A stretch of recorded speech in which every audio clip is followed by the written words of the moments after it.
आज हम लोग समझेंगे रासायनिक समीकरण। तो रासायनिक समीकरण क्या है? तो देखिए, क्रियाकलाप 1.1 का विवरण याद कीजिए। क्रियाकलाप 1.1 में मैग्नीशियम का दहन किया गया था। जब ऑक्सीजन की उपस्थिति में मैग्नीशियम रिबन का दहन होता है तब यह मैग्नीशियम ऑक्साइड में परिवर्तित हो जाता है। वायु के रूप में किसी रासायनिक अभिक्रिया का विवरण बहुत लंबा हो जाता है। अगर आप अभिक्रिया को वायु में लिखेंगे तो वो विवरण काफ़ी लंबा हो जाता है। इसे संक्षिप्त रूप में भी लिखा जा सकता है। इसे शब्द समीकरण के रूप में लिखना सबसे सरलतम विधि है। तो ऊपर दी गई अभिक्रिया का शब्द समीकरण इस प्रकार होगा। देखिए, शब्द में लिखेंगे तो मैग्नीशियम और उसमें ऑक्सीजन मिला तो बन गया मैग्नीशियम ऑक्साइड। तो जो चीज़ भाग लेता है उसे देखिए अभिकारक कहा गया है और जो बना है उसे उत्पाद कहा गया है। तो अभिक्रिया 1.1 में मैग्नीशियम तथा ऑक्सीजन ऐसे पदार्थ हैं जिसमें रासायनिक परिवर्तन होता है। तो अभिक्रिया 1.1 में जो अभी आपने देखा उसमें मैग्नीशियम और ऑक्सीजन जो पदार्थ है इनमें क्या हो रहा है? रासायनिक परिवर्तन होता है। तो इन्हें अभिकारक कहते हैं। इस अभिक्रिया से नए पदार्थ मैग्नीशियम ऑक्साइड का निर्माण होता है। इसे उत्पाद कहते हैं। शब्द समीकरण में अभिकारकों के उत्पाद में परिवर्तन को उसके मध्य एक तीर का निशान लगाकर दर्शाया जाता है। मतलब शब्द समीकरण में बीच में एक तीर दिया जाता है जो ये बताता है कि अभिकारकों से मिलके क्या उत्पाद बना है। तो वही चीज यहाँ पर लिखा है, फिर से पढ़ देते हैं। शब्द समीकरण में अभिकारों के उत्पाद में परिवर्तन को उसके मध्य एक तीर का निशान लगाकर दर्शाया जाता है। अभिकारकों के बीच प्लस यानी जोड़ धनात्मक का चिन्ह लगाकर उन्हें बाईं ओर लिखा जाता है। यानी अभिकारकों को बाईं ओर लिखा जाता है और यदि 2 या 2 से ज़्यादा है तो उसके बीच में आप प्लस साइन लगाइए। इसी प्रकार उत्पादों के बीच भी योग का चिन्ह लगाकर उन्हें दाईं ओर लिखा जाता है। तीर का सिरा उत्पाद की ओर होता है। जिधर उत्पाद होता है तीर का सिरा उसी ओर होगा तथा यह अभिक्रिया होने की दिशा को दर्शाता है। अब समझेंगे रासायनिक समीकरण लिखना। क्या रासायनिक समीकरण के निरूपण की इससे भी संक्षिप्त विधि है? देखिए, शब्द समीकरण में तो छोटा हो गया वाक्य से, परंतु प्रश्न यहां उठ रहा है क्या इससे भी संक्षिप्त विधि है? शब्दों की जगह रासायनिक सूत्रों का उपयोग करके रासायनिक समीकरणों को अधिक संक्षिप्त तथा उपयोगी बनाया जा सकता है। रासायनिक समीकरण किसी रासायनिक अभिक्रिया को दर्शाता है। रासायनिक समीकरण जो होता है वो किसी रासायनिक अभिक्रिया को दर्शाता है। यदि आप मैग्नीशियम ऑक्सीजन तथा मैग्नीशियम ऑक्साइड के सूत्रों का स्मरण करें तो उपरोक्त शब्द समीकरण इस प्रकार लिखा जा सकता है। तो देखिए, ये मैग्नीशियम, ये ऑक्सीजन और इससे बनने वाला मैग्नीशियम ऑक्साइड। तीर के निशान के बाईं ओर यहाँ देखिए और दाईं ओर के, और यहाँ देखिए दाईं ओर तत्वों के परमाणु की संख्या की गिनती कर उनकी तुलना करें। तो देखिए पर गिन रहे हैं तो यहाँ मैग्नीशियम 1 है, यहाँ पर मैग्नीशियम 1 है, यहाँ ऑक्सीजन 2 है, यहाँ ऑक्सीजन 1 है। परमाणु की संख्या अगर गिनते हैं तो ऑक्सीजन की परमाणु संख्या दोनों तरफ बराबर नहीं है। क्या दोनों और तत्वों के परमाणु की संख्या समान है? तो यहाँ क्या पा रहे हैं कि समान नहीं है। यदि है, मान लेते हैं कि यदि है तो समीकरण संतुलित है। अगर पहले से यहाँ पर सभी परमाणु की संख्या अगर बराबर है तो वो संतुलित है। यदि नहीं तो समीकरण असंतुलित है। जैसे यहाँ पर अभी ये असंतुलित है क्योंकि समीकरण के दोनों ओर का द्रव्यमान बराबर नहीं है। दोनों ओर जब द्रव्यमान बराबर नहीं है तो कहेंगे कि वो समीकरण संतुलित नहीं है। किसी अभिक्रिया का ऐसा रासायनिक समीकरण ढांचा रासायनिक समीकरण कहलाता है। किसी अभिक्रिया का ऐसा रासायनिक समीकरण ढांचा रासायनिक समीकरण कहलाता है। इस प्रकार जो समीकरण जो यहाँ अभी आया है, जिसको 1.2 माना गया है समीकरण, मैग्नीशियम के वायु में जलने का ढांचा समीकरण है। देखिए, तो ऐसी रासायनिक अभिक्रिया जो है ये ढांचा रासायनिक समीकरण कहलाता है, जो बराबर नहीं होता है, संतुलित नहीं होता है, मतलब दोनों तरफ परमाणु की संख्या बराबर नहीं है। तो ऐसे रासायनिक समीकरण क्या कहलाते हैं? ढांचा रासायनिक समीकरण। तो ऊपर में जो यहाँ लिखा हुआ है ये ढांचा रासायनिक समीकरण है, संतुलित अभी ये नहीं है। अब समझेंगे संतुलित रासायनिक समीकरण का महत्व। आपको द्रव्यमान के संरक्षण का नियम स्मरण होगा, जिसका आपने 9वीं कक्षा में अध्ययन किया था। तो क्या था सुनिए, किसी भी रासायनिक अभिक्रिया में द्रव्यमान का ना तो निर्माण होता है और ना ही विनाश। अर्थात किसी भी रासायनिक अभिक्रिया के उत्पाद तत्वों का कुल द्रव्यमान अभिकारक तत्वों के कुल द्रव्यमान के बराबर होता है। दूसरे शब्दों में कहें तो देखिए, रासायनिक अभिक्रिया के पहले एवं उसके पश्चात प्रत्येक तत्व के परमाणुओं की संख्या समान रहती है। मतलब अभिक्रिया से पहले अभिक्रिया के बाद प्रत्येक तत्व की परमाणु की संख्या समान रहती है। इसलिए हमें कंकाली समीकरण को संतुलित करना आवश्यक है। जो अभी ऊपर जो देखे थे ये एक प्रकार का कंकाली समीकरण है, जिसे हम लोग ढांचा समीकरण बोले थे। तो इसे क्या करना आवश्यक हो गया है? इसे संतुलित करना आवश्यक हो गया है, क्योंकि रासायनिक अभिक्रिया में द्रव्यमान संरक्षण का नियम का पालन होता है। क्या रासायनिक समीकरण 1.2 संतुलित है? जो ऊपर में था तो देखे थे कि वो संतुलित नहीं है। आइए हम रासायनिक समीकरण को चरणबद्ध संतुलित करना सीखें। अब हम लोग सीखेंगे स्टेप बाय स्टेप कि किस तरह संतुलित किया जाता है रासायनिक समीकरण को। तो क्रियाकलाप 1.3 के शब्द समीकरण को इस प्रकार दर्शाया जा सकता है। तो देखिए, जिंक है, ये सल्फ्यूरिक अम्ल, इसके कारण जो बना है रासायनिक अभिक्रिया से वो जिंक सल्फेट बना है और ये हाइड्रोजन बना है। तो ये जो अभी यहाँ लिखे हैं ये शब्द समीकरण है। तो उपरोक्त शब्द समीकरण को निम्नलिखित रासायनिक समीकरण से दर्शाया जा सकता है। तो देखिए, इसको नीचे सूत्रों के आधार पर रासायनिक समीकरण में परिवर्तित किया गया है। तो देखिए, Zn मतलब जिंक हो गया और H2SO4 ये सल्फ्यूरिक अम्ल हो गया, और ये देखिए ZnSO4 ये जिंक सल्फेट और ये H2 ये हाइड्रोजन गैस।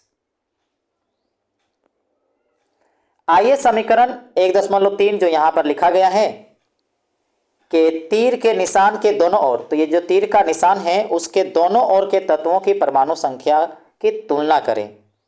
तो देखिए ध्यान से, तो यहाँ पर तत्व का नाम लिखिए, यहाँ पर अभिकारकों में परमाणुओं की संख्या लिखिए और इधर उत्पाद में परमाणुओं की संख्या को लिखिए। तो यहाँ देखिए पहले Zn, अब यहाँ देखिए जिंक, इधर एक है इधर एक है, तो ठीक है, एक एक लिख दिए। अब हाइड्रोजन इधर कितना है? इधर 2 है और इधर भी 2 है, लिख दीजिए 2 2। सल्फर देखिए, इधर है 1 इधर भी 1, दोनों तरफ 1 1। अब ऑक्सीजन में आइए, इधर है 4 इधर है 4, इधर भी 4 इधर भी 4। तो यहाँ देखिए 1 1 2 2 1 1 4 4, यानी बराबर है दोनों तरफ। तो समीकरण 1.3 में तीर के निशान के दोनों ओर प्रत्येक तत्व के परमाणु की संख्या समान है, इसलिए यह एक संतुलित रासायनिक समीकरण है। अब हम निम्न रासायनिक समीकरण को संतुलित करने का प्रयास करते हैं। अब दूसरा समीकरण लेते हैं। तो ये देखिए, ये Fe ये H2O, उसके बीच में रिएक्शन हुआ तो बना Fe3O4 और ये H2। तो चरण 1 में देखिए, रासायनिक समीकरण को संतुलित करने के लिए सबसे पहले प्रत्येक सूत्र के चारों ओर एक बॉक्स बना लीजिए। देखिए, सबको बॉक्स से घेर दीजिए, सभी को। जो यहाँ पर घेर दिया गया है। समीकरण को संतुलित करते समय बॉक्स के अंदर कुछ भी परिवर्तित नहीं कीजिए। जब हम लोग संतुलित करेंगे तो बॉक्स के अंदर कुछ भी नहीं लिखना है, कुछ भी नहीं करना है बॉक्स के अंदर, जो भी करना है बॉक्स के बाहर। ये था पहला चरण कि बॉक्स में पहले घेर दीजिए। अब चरण 2 में देखिए, असंतुलित समीकरण जो यहाँ ऊपर में जो बॉक्स के साथ घेर के लिखा हुआ है, उपस्थित विभिन्न तत्वों के परमाणुओं की संख्या की सूची बनाइए। तो यहाँ पर तत्व का नाम लिखिए, यहाँ पर अभिकारकों में परमाणुओं की संख्या को लिखिए और यहाँ पर उत्पाद में परमाणुओं की संख्या को लिखिए। यहाँ Fe लिखिए, यहाँ H लिखिए, यहाँ O लिखिए। ठीक, Fe इधर कितना है, Fe 1 है तो यहाँ 1 लिख दीजिए। इधर कितना है, उत्पाद की तरफ 3 है तो यहाँ 3 लिख दीजिए। H यहाँ कितना है, 2 है, 2 लिख दीजिए। इधर भी 2 है, ठीक है। यहाँ ऑक्सीजन 1 है और इधर है 4, देखिए लिख दिया गया है। ठीक है, दूसरा चरण पूरा हो चुका है। अब आते हैं चरण 3 में। सुविधा के लिए सबसे अधिक परमाणु वाले यौगिक को पहले संतुलित कीजिए। जो सबसे अधिक परमाणु वाला यौगिक है उसको पहले संतुलित कीजिए, चाहे वो अभिकारक हो या उत्पाद। उस यौगिक में सबसे अधिक परमाणु वाले तत्व को चुनिए। इस आधार पर हम Fe3O4 और उसके ऑक्सीजन तत्व को चुनते हैं, क्योंकि यहां पर देखिए क्या बोला था, अधिक परमाणु। तो अधिक परमाणु तो इसी में है क्योंकि O4 4 है इसी में, तो ऑक्सीजन को चुनते हैं। मतलब Fe3O4 को आप चुनिए। दाईं ओर ऑक्सीजन के 4 परमाणु हैं जबकि बाईं ओर केवल 1 है। यहाँ आप देख सकते हैं, यहाँ पर 4 है, यहाँ 1 है। पहले इसी को संतुलित करना है। ऑक्सीजन परमाणु को संतुलित करने के लिए क्या करना होगा, तो आरंभ में कितना था, आरंभ में यहाँ पर देखिए, आरंभ में यहाँ पर H2O था तो यहाँ H2O। उसके बाद यहाँ पर ऑक्सीजन कितना था, 4। आरंभ में देखिए यहाँ पर 4 लिखा है तो इसको 4 समझिए। अब संतुलित करने के लिए क्या करना होगा, देखो ये 4 है, इसमें 1 है तो कैसे बराबर होगा। अब इसको केवल 4 से गुना कर देंगे तो अगर ये 4 बन गया तो इधर भी 4 है ऑक्सीजन तो बराबर हो जाएगा। तो यानी कि इसमें क्या करना होगा, वाटर के पहले 4 से गुना करेंगे तो बराबर हो जाएगा ऑक्सीजन। यह याद रखना आवश्यक है कि परमाणु की संख्या को बराबर करने के लिए हम अभिक्रिया में शामिल तत्वों तथा यौगिकों के सूत्रों को नहीं बदल सकते। देखिए जब बराबर करेंगे, संतुलित करेंगे तो सिर्फ फॉर्मूला में आप कोई चेंज नहीं कर सकते, सिर्फ आप आगे तरफ नंबर बैठा के गुना करके चेंज कर सकते हैं, मतलब उसके वैल्यू को बराबर कर सकते हैं। आप उसकी फॉर्मूला नहीं बदल सकते, उसके अंदर कुछ नहीं लिख सकते। जैसे कि ऑक्सीजन परमाणु को संतुलित करने के लिए 4 गुणांक लगाकर, देखिए हाइड्रोजन के आगे वाटर के आगे आप 4 लगाइए, लिख सकते हैं। लेकिन आप बोलेंगे कि H के नीचे 2 डाल देंगे, O के नीचे 4 ऐसा कर देंगे, या इसके नीचे 4 लिख देंगे, ऐसा नहीं कर सकते। सिर्फ आप गुणांक के रूप में आगे बैठा सकते हैं। आंशिक रूप से संतुलित समीकरण इस प्रकार होगा। अब आता है चरण 4 में। Fe तथा H परमाणु अब भी संतुलित नहीं है। कैसे चेक कीजिए, यहाँ Fe 1 है, यहाँ 3 है, बराबर नहीं है। यहाँ हाइड्रोजन 4 दूना 8 हो गया, यहाँ 2 है, तो ठीक लिखा है कि Fe और H परमाणु अब भी संतुलित नहीं है। इनमें से किसी एक तत्व को चुनकर आगे बढ़ते हैं। अब कोई एक चुनिए और उसको बराबर करने का कोशिश कीजिए। अब हम आंशिक रूप से संतुलित समीकरण में हाइड्रोजन परमाणु को संतुलित करते हैं। अब ऊपर में हाइड्रोजन को बराबर करते हैं। हाइड्रोजन परमाणु को बराबर करने के लिए दाईं ओर हाइड्रोजन परमाणु की संख्या को 4 कर देते हैं। अब यहाँ देखिए, अगर यहाँ 4 बैठा देते हैं तो यहाँ भी 8 हो जाएगा, यहाँ तो 8 है। तो वही चीज़ किया है, देखिए यहाँ हाइड्रोजन के परमाणु अभिकारकों में और यहाँ उत्पादों में। तो यहाँ पर देखिए, यहाँ पर 8 है, यहाँ पर पहले से 2 है, तो इसको 4 से गुना करना पड़ेगा ताकि 8 हो जाएगा। वही चीज़ किया है, संतुलित करने के लिए यहाँ पर 4 देना पड़ा है। ठीक है, समीकरण अब इस प्रकार होगा। तो यहाँ पर 4 बैठा दिया गया है, तो Fe यहाँ पर 4H2O, Fe3O4 और यहाँ पर 4H2। ठीक है, देखिए यहाँ पर इस 4 को मगर यहाँ आगे लिखना था, यहाँ मिस्टेक है किताब में, 4 को आगे लिखना था बॉक्स के बाहर, जैसे कि यहाँ पर ठीक लिखा है। अब आगे देखिए, चरण 5 में ऊपर दिए समीकरण की जांच कीजिए। अब यहाँ फिर से जांच करना है और देखिए सब बराबर हुआ है क्या। तो यहाँ पर क्या देखते हैं कि Fe अभी भी बराबर नहीं है। तीसरा तत्व चुन लीजिए जो अब तक असंतुलित है, यानी Fe अभी भी असंतुलित है। आप पाएंगे केवल लोहा ही एक तत्व है, Fe मतलब लोहा, जिसे संतुलित करना शेष है। तो यहाँ पर लोहे यानी आयरन के परमाणु को यहाँ पर लिखिए। यहाँ अभिकारकों में कितना है और उत्पादों में कितना है। तो आरंभ में कितना है, यहाँ पर आरंभ में 1 है और यहाँ पर आरंभ में 3 है। तो संतुलित करने के लिए यहाँ पर 3 देना पड़ेगा, तब इसके बराबर हो जाएगा।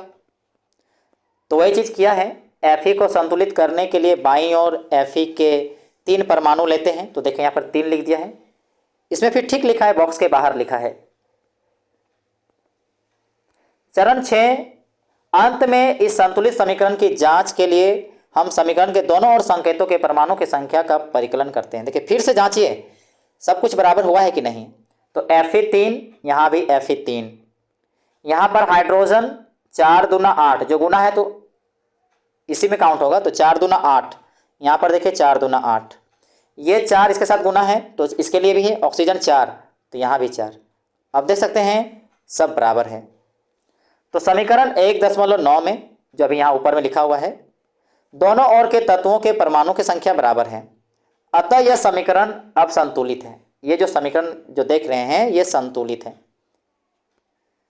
रासायनिक समीकरण को संतुलित करने की इस विधि, जो अभी जिस मेथड से विधि की है, स्टेप बाय स्टेप चेक कर करके बैठा रहे थे और बराबर किए, तो इसको कहते हैं हीट एंड ट्रायल विधि कहते हैं इसको।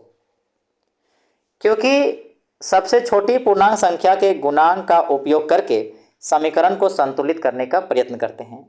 इसे हीट एंड ट्रायल विधि इसलिए कहते हैं क्योंकि सबसे छोटी पूर्णांक संख्या के गुणांक का उपयोग करके समीकरण को संतुलित करने का प्रयास करते हैं। मतलब इसमें क्या छोटी से छोटी संख्या बैठेगा गुणांक के रूप में, जिससे कि वो संतुलित हो जाए, इसीलिए इस मेथड का नाम हुआ है हीट एंड ट्रायल विधि। चरण 7 में देखिए, भौतिक अवस्था के संकेतन लिखना। ऊपर लिखे संतुलित समीकरण की सावधानी से जांच कीजिए। क्या इस समीकरण से हमें अभिकारकों तथा उत्पादकों की भौतिक अवस्था के बारे में भी ज्ञान होता है। तो ऊपर के समीकरण से देखिए, यहाँ से पता नहीं चलता है कि कौन कैसा है, कौन ठोस है, कौन द्रव है, कौन गैस है, इसकी जानकारी नहीं होता है। इस समीकरण में उनकी भौतिक अवस्थाओं की कोई जानकारी नहीं है।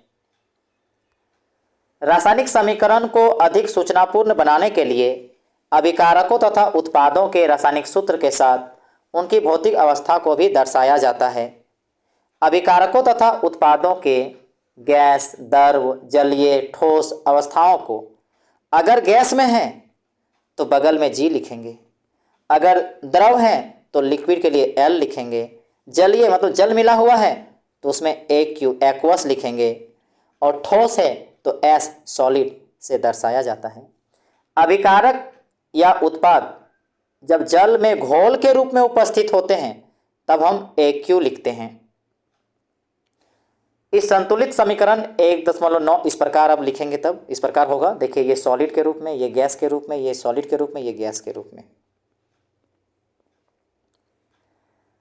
ध्यान दीजिए समीकरण जो अभी यहाँ पर लिखे हैं 1.10 में H2O के साथ G का चिन्ह का उपयोग किया गया है। यह दर्शाता है कि इस अभिक्रिया में जल का उपयोग भाप के रूप में किया गया है।